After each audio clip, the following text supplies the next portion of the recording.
సంగమ అనగా దేవుని రక్తంలో కలగబడిన ఆయన ఆలోచనలోకి వచ్చిన ఆయన సత్యంలో బ్రతకడానికి ఇష్టపడిన ఆయన ఆలోచన విధానంలోకి ఆ ఆలోచన ఇస్తున్న దేవునికి స్తుతులు చెల్లించుకుంటూ చేరువచ్చిన అందరికీ ప్రభునామంలో హృదయపూర్వక నిండు వందనాలండి. గ్రంథంలో నుండి యెషయా గ్రంథం నుండి 57వ అధ్యాయం 18-19 వచనాలు మరొకసారి చదువుకున్నామండి. నేను వారి ప్రవర్తన చూచితిని,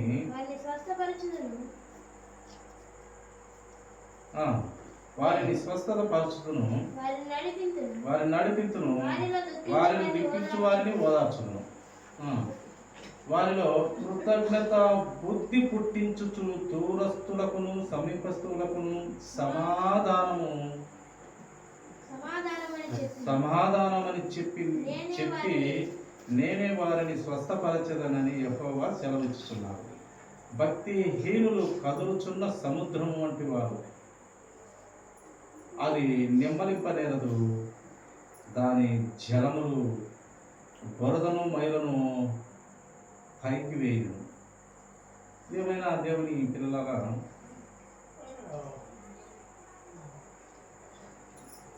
దేవుడు ప్రతి ఒక్కరి ప్రవర్తనను చూచుచున్న దేవుడుగా మనకు గ్రంథంలో ఆయన మనకు బయలుపరుస్తూ ఉన్నారు.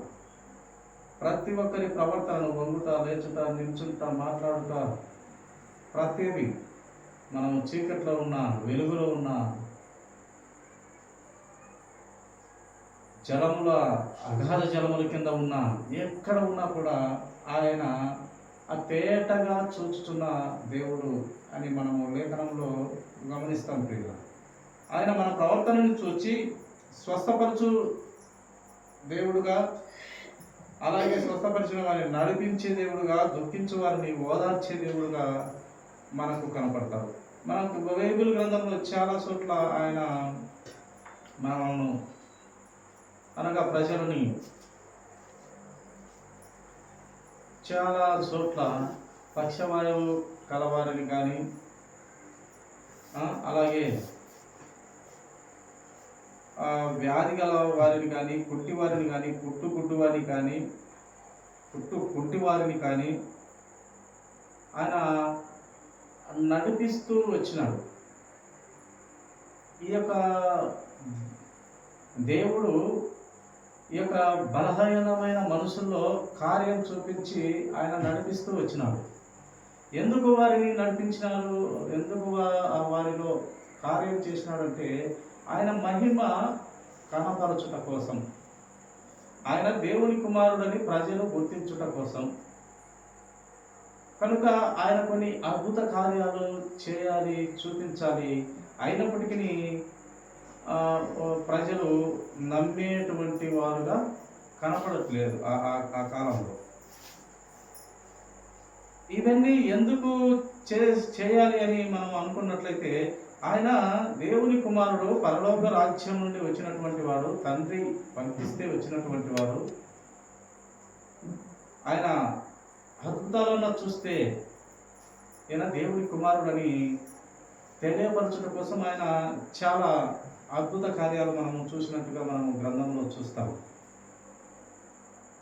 చూడండి, ఇంకా ఆయన చాలా గొప్ప కార్యాలే చేసినాడు. ఇన్ని అని ఆయన రాసినటివి, ఆయన చేసినటివన్నీ కూడా రాస్తే ఈ యొక్క ఆకాశం కానీ భూమి సరిపోదని రాస్తాడు. అన్నీ రాసినాడు. అంత శక్తివంతమైనటువంటి అద్భుత కార్యాలు చూసి ప్రేమ చేసినాడు. కొన్ని మాత్రమే మానవ మేధస్సుకు ఎంత అర్థమవుతుందో అంత మటుకే గ్రంథంలో లిఖించడం, పరిశుద్ధాత్మ దేవుడు కార్యం చేయడం చూస్తాం. అంతకన్నా ఎక్కువ ఆయన రాసినట్టుగా రాస్తే ఈ భూమి, ఈ ఆకాశం సరిపోదని దైవ గ్రంథంలో మనకు దేవుడు పరిశుద్ధాత్మ దేవుని ద్వారా రాయిస్తూ వచ్చినాడు. పిల్లలు చూడండి, నిర్గమకాండము 14వ అధ్యాయము మాట మనం చదువుదాము. నిర్గమకాండము 14వ అధ్యాయము 21-22వ మాట చదువుతాము. మోసే సముద్రం వైపు తన చెయ్యి చాపక యెహోవా రాత్రంతయు బలమైన తూర్పు గాలి చేత సముద్రమును తొలగించి దానిని ఆరిన నేలగా చేశాను. చూడండి, ఇంత గొప్ప కార్యము. ఇదేదో బైబిల్ కథ కాదు, జరిగినటువంటి నిజంగా 2000 సంవత్సరాల కిందట యేసుక్రీస్తు ప్రభు వారు పుట్టక మునుపు క్రీస్తు పూర్వం ఒకానొక సమయము సముద్రము చీలినట్టుగా, లేక ఆ కాలంలో ఆ పరోరాజు రథాలు కానివ్వండి, ఆఖరికి పెద్ద పెద్ద చేపలు కానివ్వండి, ఆ యొక్క యుద్ధానికి సంబంధించిన ఆ పరికరాలు కానివ్వండి, ఇప్పటికీ సముద్రంలో, ఆ యొక్క ఎర్ర సముద్రంలో, ఆ మృత సముద్రంలో అక్కడ ఇప్పటికీ ఆ అస్థిపంజరాలు కానీ ఆ యొక్క యుద్ధానికి సంబంధించిన మెటీరియల్ అక్కడ మనము చూస్తాం, ఇప్పటికీ కనపడుతున్నాయి. అంటే దేవుడు వ్రాయించిన గ్రంథంలో ఇది ఏదో కథ కాదు, బైబిల్ కథ కాదు అనేది గుర్తించుకోవాలి. ఎందుకంటే చాలా నోవహు ఓడ కానీ ఇప్పటికీ అది ఆలోతు పర్వతం మీద కనపడింది. నిజంగా జరిగిన సంఘటనలు, బైబిల్కు నిజంగా జరిగిన సంఘటనలకు ఆ యొక్క చరిత్ర ఉంది అనమాట. నమ్మకూడదు అనే దానికి ఛాన్స్ లేకుండా దేవుడు ఆధారాలతో ఇప్పటికీ చూపిస్తున్నటువంటి ఆ చరిత్రకు ఈ బైబిల్ గ్రంథానికి ఉన్నటువంటి గొప్ప సంబంధం. దేవుడు అబద్ధం కాదు, నిజము అని తెలియపరచుటకు ఇప్పటికీ చూపిస్తూ ఉన్నాడు. ఆ సముద్రమును పాయలు చేసిన మన యేసయ్య ఎందుకు ఇంత గొప్ప కార్యము ఆ ఇశ్రాయేలుల ప్రజల కోసం ఆయన చేసినాడంటే, ఆయన దైవ కుమారుడు, సర్వశక్తిమంతుని సర్వోన్నతుని కుమారుడని తెలియపరచుకున్నట కోసము, దేవుని శక్తి తెలియపరచడం కోసం మోసే ద్వారా, మోసే ఆజ్ఞాయిస్తుంటే మోసేకి చెప్తుంటే మోసే కర్ర చూపిస్తే అద్భుత కార్యాలు జరుగుతూ వచ్చినాయి. ఆ మోసే అంటాడు, నేను ఏ విధంగా, ఎలా దేవుడా నిన్ను నేను చెప్పేది ప్రజలకు, వాళ్ళు చెప్తే నమ్ముతారా అంటే నమ్మరు. నువ్వు ఎవరు, ఎక్కడుంటావు, ఏం కథ అని అడిగినప్పుడు అప్పుడు అంటాడు నేను యెహోవాను అని చెప్పు, నేను ఉన్నవాడను అనువాడను స్వయంభవుడను అని చెప్పు అంటాడు. ఉన్నవాడను అని చెప్పు అంటాడు. ఇలాంతా చెప్తే నమ్మరు ప్రభువా, నేనైతే నమ్ముతా. ఇదంతా ప్రజలు నమ్మరు. ఏదో ఒక కన్నుతో అద్భుతం చూస్తేనే, ఆశ్చర్య కార్యం చూస్తేనే నమ్ముతారు ప్రభువా అని చెప్పినప్పుడు సరే అదే కర్ర పట్టుకుంటాడు. ఆడున్న కర్ర పట్టుకున్నప్పుడు ఆ కర్రను పట్టుకుంటే పాము అవుతుంది, భయపడి వెనక్కి వస్తే సరే మళ్ళీ ముట్టుకున్నప్పుడు మళ్ళీ అది కర్ర అవుతుంది. అలాగా విసిరేస్తే కర్ర అవుతుంది, పట్టుకుంటే కర్ర అవుతుంది, విసిరేస్తే పాము అవుతుంది. అలాగా అది ఒక గొప్ప కార్యం చేశాడు. అదేవిధంగా సైతానుడు కూడా, ఆ పర్వరాజు ఎదుట, ఆ రాజు ఎదుట సైతాను కూడా చేస్తుంది. కానీ ఈ సైతాను చేసినటువంటి పాము, దేవుడు కర్రను పాముగా చేసినటువంటి పాము ఏం చేస్తుందంటే, సైతాను చేసినటువంటి ఆ కార్యము, ఆ అద్భుత సూచక్రియ, దేవుడు మోసే ద్వారా చేసినటువంటి సూచక్రియ, ఆ పామును దేవుడు ఇచ్చినటువంటి కర్ర అయినటువంటి పాము మింగివేస్తుంది. అంటే దేవుని శక్తి గొప్పదని ఆడ రుజువు పరచబడుతూ వచ్చింది. అంటే దేవుని కార్యాలు సైతాను కంటే బలంగా ఉంటాయి, చాలా శక్తివంతంగా ఉంటాయి.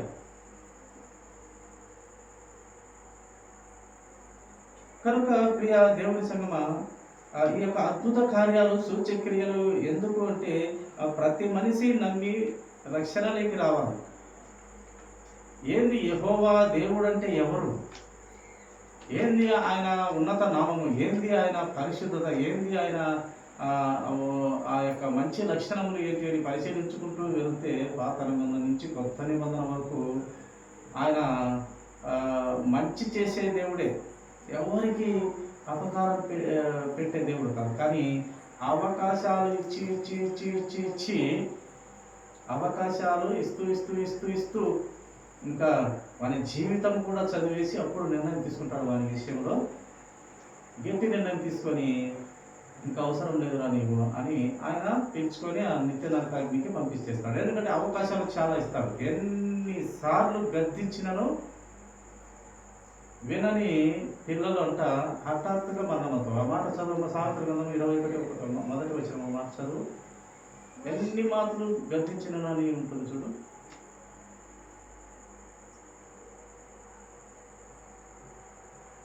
సామెతల గ్రంథము 29వ అధ్యాయము మొదటి వచ్చిన.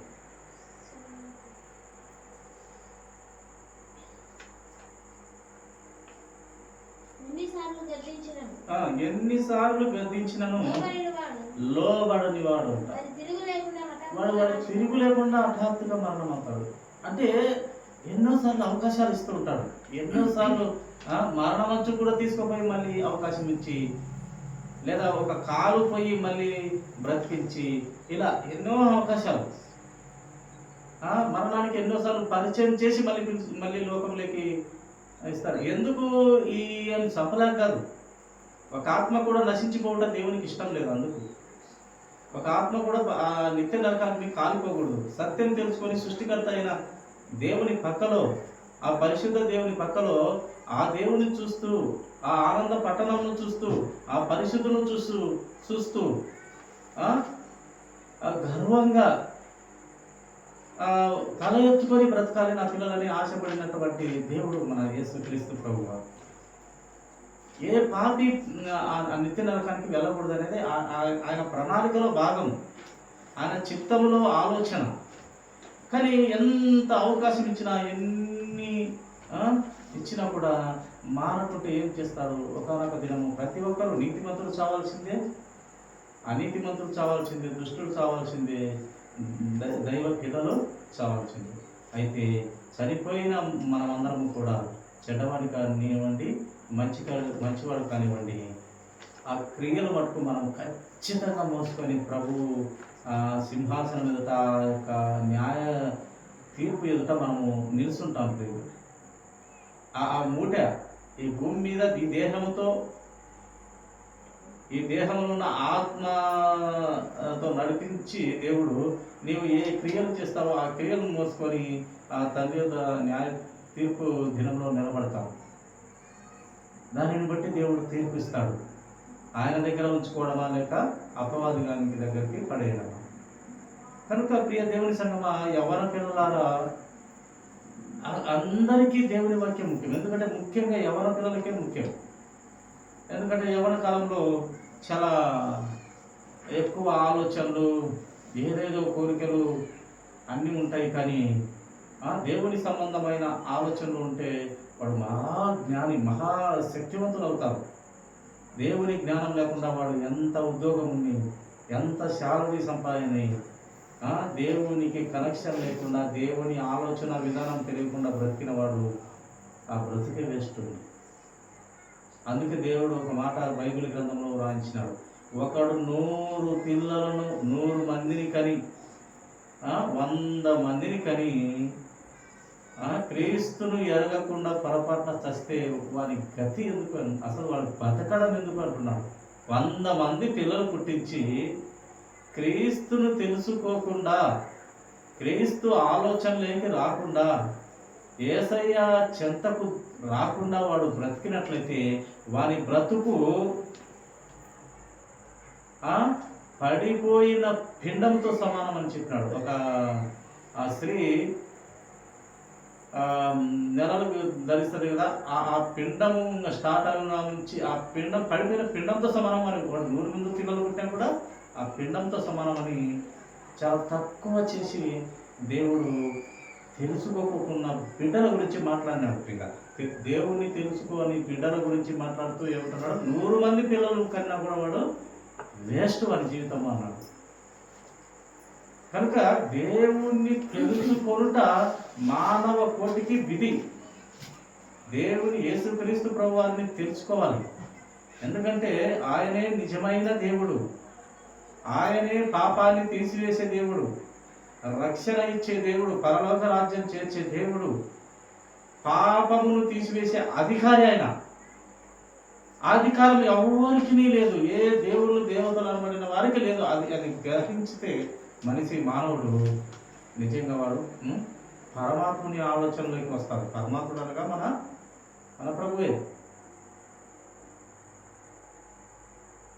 గ్రహించాలి. ఎన్ని రోజులని తిని త్రాగుతూ బ్రతికి మనం ఎప్పుడైనా ఒక దినాన్ని మనం చనిపోతాం. కానీ దేవుని ఉద్దేశాలు, దేవుని క్రమము, దేవుని ప్రణాళిక, దేవుని చిత్తము అనేవి కొన్ని ఉన్నాయి. బైబిల్ గ్రంథంలో రాసి పెట్టినాడు దేవుడు. కనుక అసలు మనిషిగా ఎలా బ్రతకాలో మనకు గ్రంథమే చూపిస్తుంది, ఎలా బ్రతకకూడదో మనకు గ్రంథమే తెలియపరుస్తుంది. భక్తులు చూపిస్తున్నారు, భక్తురాలు చూపిస్తున్నారు, ప్రవక్తలు చూపిస్తున్నారు. చివరికి యేసు క్రీస్తు ప్రభువారు 33.5 సంవత్సరాలు భూమి మీద బతికి ఆయన గొప్ప మాదిరి పెట్టినాడు. గొప్ప గురువుగా ఆయన గొప్ప మాదిరి పెట్టాడు. దేవుడు అండి మనుషులు కాళ్ళు కలిగి గొప్ప మాదిరి పెట్టినాడు మనకు. కనుక ఆలోచన చేసి దైవ ఆలోచనలోకి మనిషి రావాలి. అప్పుడు అది జీవితము నిజంగా చాలా శక్తివంతంతో ఉంటుంది. దేవుని భయము, దేవుని ఆలోచన కలిగి బ్రతికిన బిడ్డ చాలా పవర్ఫుల్గా ఉంటాడు. అంటే అది ఈలోక సంబంధమైన ఆలోచనలు కాక దైవ సంబంధమైన ఆలోచనలు ఎక్కువగా తనలో మెదులుతూ, పరలోక సంబంధమైన ఆలోచనలు చనిపోయిన తర్వాత ఏంటి మన బ్రతుకు, చనిపోయిన తర్వాత మన బ్రతుకు ఏంటని ఆలోచన చేసిన వాడు భయం పుడుతుంది. ఆ దేవుని దగ్గర ఉండాలనే ఆలోచన వస్తుంది. ఆయన చెప్పేది మంచి పనులే కదా, చెడ్డవాటిని వదలమంటున్నాడు, మంచిలోకి రమ్మంటున్నాడు, పరిశుద్ధులలో నిన్ను ఒకనిగా చూడాలనుకుంటున్నాడు, పరిశుద్ధుల పట్టణంలో తండ్రి యొద్ద ఉండమంటున్నాడు. ఎలా ఉండాలంటే తల ఎత్తుకొని బ్రతకాలంటున్నాడు. ఆయన చెప్పేదంతా ప్రజల మంచికే. ఆయన ఎక్కడ కూడా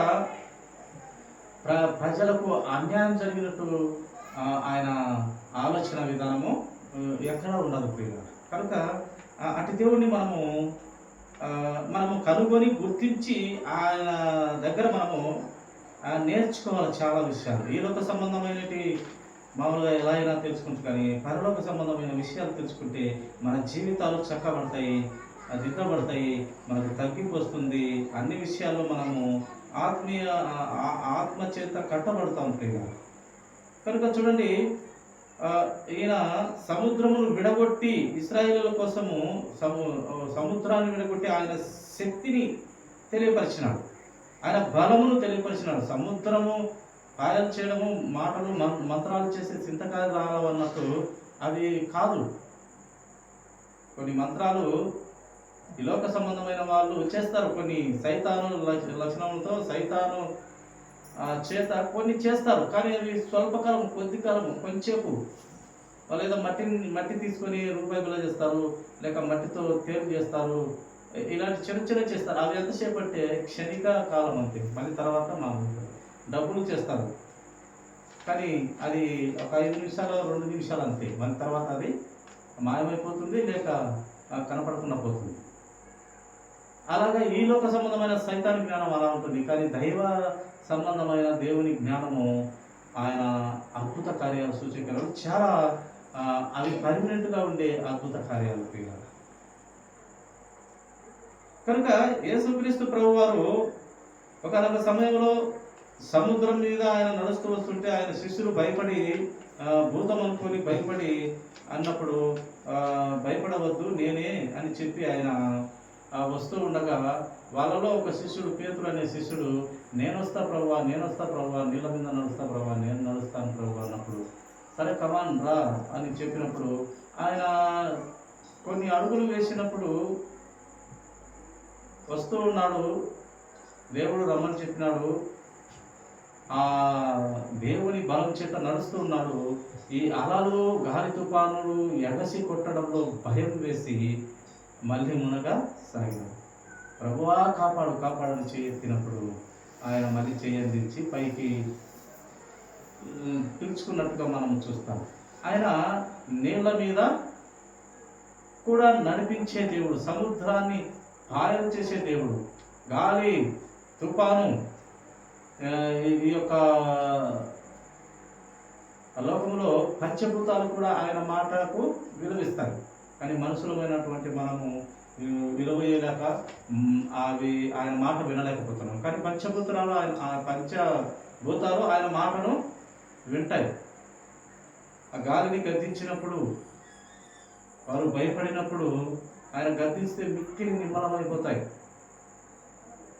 ఇది ఒక సామాన్య మనిషి చేయలేరు. ఏ దేవుళ్ళు దేవతలు అనబడిన వారు చేయలేరు. కనుక ప్రియ దేవుని సంగమా, ఆయన నీళ్ళ మీద నడిపించే దేవుడు, సముద్రాన్ని పాయలు చేసే దేవుడు, అసలు నడవాలి అని వారిని, పక్షవాయువు గల వారిని కూడా నడిపించిన ఆ దేవుడు. రకరకాల వ్యాధిగ్రస్తులు ఆయన ఎక్కడన్నా నడుస్తూ వస్తుంటే, లేదా ఏదైనా ఊరికి వస్తుంటే ఆయన వెనకమ్మడి మంచి వారి కన్నా, అంటే ఆరోగ్యంగా ఉన్న వారికన్నా అనారోగ్యంతో ఉన్న వారే ఎక్కువగా ఆయన పడుస్తారు. అందరినీ స్వస్థపరిచేవాడు. ఆ స్వస్థతను చూసే చాలామంది ఆయన దేవుని కుమారుడు అని నమ్మి ఆయనను చూడాలనుకుంటున్నటువంటి వారు ఎందరో ఉన్నారు. ఎందరిలో ఒకడైనటువంటి జక్కయ్య, ఆయన గొప్ప కార్యాలు చేస్తారంట. ఆయన చూసినా చాలనుకున్నాడు. ఆయన రక్షణ వచ్చింది. ఆయన చూస్తే చాలనుకున్నాడు. పొట్టివాడైన జక్కయ్య తొందరగా ఇంటికి రక్షణ, మారు మనసు కలిగింది. అంటే పాపి అయినప్పటికీ ఆయన చూడాలనుకున్నాడు. ఎందుకంటే ఆయన అంతలా చనిపోయిన వారిని లేపడము, కుష్ఠవారిని కుష్టు తీసివేయడము, ఈ యొక్క పక్షవాయువుతో ఉన్న వారిని పక్షవాయువు లేకుండా చేయడము, గుడ్డువాని కానీ కుంటివాని కానీ నడిపించడము, చనిపోయిన వారిని ఒక్కగానొక్క కుమార్తె చనిపోతుంటే ఆ కన్నీళ్ళు చూడలేక వాళ్ళను బ్రతికించడం, ఇవన్నీ చూసి విన్న జక్కయ్య, అబ్బా ఈ మహా గొప్ప దేవుని కుమారుడు అయి ఉండొచ్చు, ఈయనను చూస్తే చాలనుకున్నాడు. దేవుడు హృదయాలు ఎరిగిన దేవుడు. ఆ చెట్టు ఆయన పొట్టివాడైనందున చెట్టెక్కి ఉన్నప్పుడు చెట్టు దగ్గరికి వచ్చి కరెక్ట్గా ఆగి, జక్కయ్య దిగిరా, నేను నీ ఇంట విందు చేయాలి, నీ ఇంట నీతో కూడా విందు చేయాలి అంతే అన్నాడు. అంతే, ఏమి దేవుని వాక్యం చెప్పలే, ఏం చెప్పలే. ఆ ఇంటికి రక్షణ వచ్చింది. ఆయనలో గొప్ప మార్పు వచ్చింది. విపరీతమైన తొందరగా నిర్ణయం తీసుకున్నాడు జక్కయ్య. అలాగే మార్తా మరియలు కూడా చనిపోయి 4 రోజులైతే బ్రతికించినాడు. ఇలాంటి అద్భుత కార్యాలన్నీ ఎన్నో ఆయన రాస్తే భూమి చాలు, ఆకాశం చాలు అన్నాడు. అన్ని రాసినాడంట. ప్రియుల, మన మానవ మేధస్సుకు ఎంత అర్థమైతే చాలనో అంత మటుకి బైబిల్ గ్రంథంలో పెట్టి ఇంకా మిగతా వాటిని ఆయన వ్రాయలేదు అని గ్రంథములో వ్రాయించినాడు దేవుడు. కనుక ప్రియ దేవుని సంగమా, ఆయన ఇంతమందిని నడిపించిన దేవుడు. కనుక అట్టి దేవుని కలిగి ఉన్నందుకు మనము దైవ లక్షణములతో భయభక్తులు కలిగి ఈ లోకంలో బ్రతికే పిల్లలంగా ఉండాలంటే, ఒక బైబిల్ ప్రకారం నడుచుకున్న వారైతేనే మనము ఆ పూర్తి పరిపూర్ణ మానవుడిగా అవ్వాలంటే మనము దేవుని గ్రంథంలోని అంశాలను పాటించుకుంటూ, ప్రతిరోజు చదువుతూ, ఆ సేవకులు చెప్పింది వింటూ, ఇద్దరు ముగ్గురు దేవుని వాక్యం మాట్లాడితే ఎంత మంచిది. 2 3, అందుకే దేవుడు 2 3 ఉన్నా చాలు, కుటుంబం అంతా కూడా అవసరం లేదు. ఈ కుటుంబంలో 2 భార్యాభర్తలు ఉన్నా చాలు, 2 మాటలు మాట్లాడుకొని ప్రార్థన చేసుకుని వెళ్తే ఎంత మంచిది. అక్కడే ఉంటాను నేను అంటున్నాను దేవుడు. ఎక్కడ కాదు, మీ హృదయాల్లో ఉంటాను. మీరు 2 3 ఉంటే అక్కడే నేను ఉంటాను అంటున్నటువంటి దేవుడు. ఎక్కడ 2 3 ఉన్నా కూడా ఆ దేవుని ఆలోచన విధానము ఎన్నో రకాలుగా డౌట్లు ఉంటాయి. ఎన్నో రకాలైనటువంటి జ్ఞానంతో కూడుకున్నటువంటి డౌట్లు ఉంటాయి. అవి 2 నీతిమంతులు కానివ్వండి, 2 విశ్వాసులు కానివ్వండి, 3 4 కానివ్వండి, ఆ దైవ సంబంధమైన బైబిల్లో నుండి కొన్ని విషయాలను చర్చించుకుంటే అక్కడ సత్యము మాట్లాడతారు, ప్లస్ సర్వసత్యమైన క్రీస్తు బయలుపడతారు. అక్కడ చివరికి సత్యము కనుగొంటారు. తలా ఒక అభిప్రాయంలో ఉన్నప్పుడు అందరూ కలిసి మాట్లాడినప్పుడు ఆ నిజమైన అభిప్రాయము బయటపడుతుంది. అప్పుడు దేవుడంట ఆ పిల్లలను చూసి, ఆ 2 ముగ్గురిని చూసి, ఆ ప్రభు గురించి ఆలోచన చేసిన విధానాన్ని చూసి ఆయన సంతోషిస్తూ ఒక గ్రంథము పరలోక రాజ్యంలో రాస్తాడంట. అలాగో నా 4 పిల్లలు, లేక 2 పిల్లలు, 3 పిల్లలు, నా ఆలోచన వాళ్ళు ధ్యానిస్తున్నారు, నా ఆలోచనను పరిశీలిస్తున్నారు అని ఆయన ఒక గ్రంథం రాస్తాడంట ప్రియులారా పరలోక రాజ్యంలో. అలాగే 2 చేరితే దేవుని ఆలోచన విధానం మాట్లాడితే చాలా మంచిది. ఈ లోక సంబంధమైనవి ఉండనే ఉంటాయి, కానీ దేవుని విషయాలు మాట్లాడితే దేవుని సర్వసత్యమైన క్రీస్తు సారూప్యత అక్కడ ఆ సత్యము మనకు బయలుపడుతుంది ప్రేమ. అందుకే అప్పుడప్పుడు 4 కలిసిన మనము ఎట్ట తిరిగిన దైవ ఆలోచనలు మాట్లాడితే మనకు మంచిదని గ్రంథము ద్వారా దేవుడు మనకు తెలియపరుస్తూ ఉన్నాడు ప్రియ. చివరిగా ఒక మాట చూసుకొని మనం ముగించుకుందాము. ప్రకటన గ్రంథము 7వ అధ్యాయం 17వ వచనం ఒక మాట చదువు ముగించుకుందాము. ప్రకటన గ్రంథము 7వ అధ్యాయము 17వ వచనం.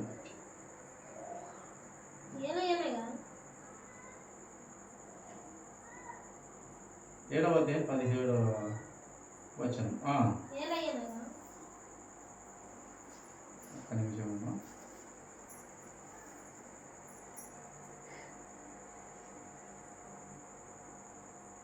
ఏలయనగా సింహాసనము మధ్యనందు గొర్రెపిల్ల వారికి కాపరిగై జీవజలముల బుగ్గల యొద్దకు వారిని నడిపించును. దేవుడే వారిని కన్నుల నుండి ప్రతి బాష్ప బిందువును తుడిచివేయును. చూడండి, ఆయన జీవజలము బుగ్గల యొద్దకు నడిపిస్తాడు. ఆ జీవజల బుగ్గలు ఎక్కడ దొరుకుతాయి? పరలోక రాజ్యంలో. అందుకే ఆ యొక్క స్త్రీ, అబద్ధమాడినటువంటి స్త్రీ, లేక 7 భర్తలు ఉన్నటువంటి స్త్రీ అబద్ధం చెప్పినప్పుడు యేసు ప్రభు నిజం చెప్తాడు, నీకు 7 పెనిమిట్లు ఉన్నారని. అప్పుడు ఆమె విస్మయం పొందుతుంది, ఆశ్చర్యపడుతుంది. ఎలా చెప్పగలిగినాడు ఈయన? నేను ఎవరి కంటపడకుండా చేసినటువంటి ఈ యొక్క పొరపాటు ఆలోచనలని ఈయనకెలా తెలుసు?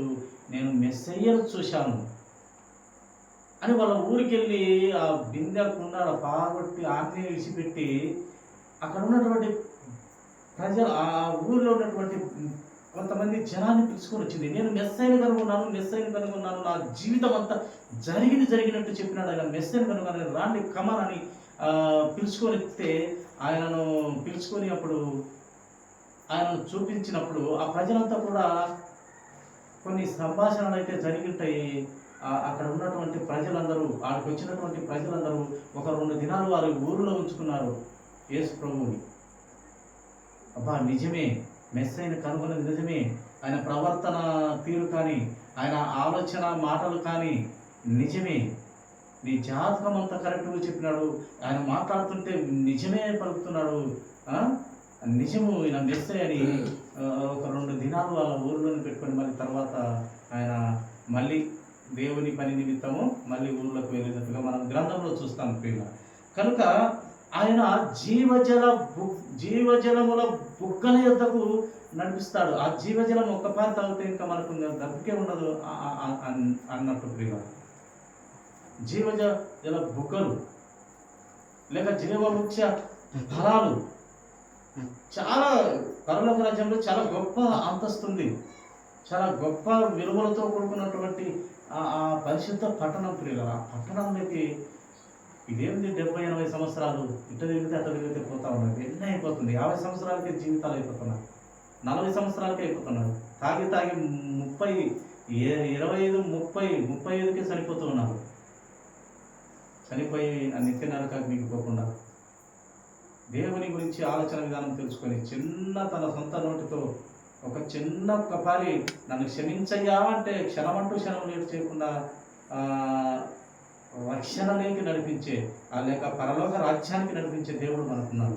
పరలోక రాజ్యంలో తండ్రి సింహాసనము పక్కలో ఆయన విజ్ఞాపన చేస్తున్నాడు మన కోసం. మన పాప భారము తండ్రి, వారి పాప భారము నేను మోస్తున్నారు, ఒక్క నోటి మాటతో నన్ను క్షమించు అని చెప్పి నేను ఆ పాప భారం నేను ఆ యొక్క విమోచన క్రయధనము శిలువలో చెల్లించాను, వీరు నా బిడ్డ తండ్రి, వీరి పాపము నేను మోసాను తండ్రి కలవరి శిలువలో అని ఆయన మనకు విజ్ఞాపన చేస్తాడు పరలోక రాజ్యంలో తండ్రి దగ్గర ప్రతి ఒక్కరి గురించి. కనుక అంత మంచి దేవుడిని మనము ఆయన ఆలోచన విధానంలో బ్రతికితే మనకు మంచిది కనుక అటు స్థితిలో దేవుడు ఆత్మీయమైన జ్ఞానము మనకు అందరికీ దయచేయను కాక కొద్ది మాటలు దేవుడు దీవించు.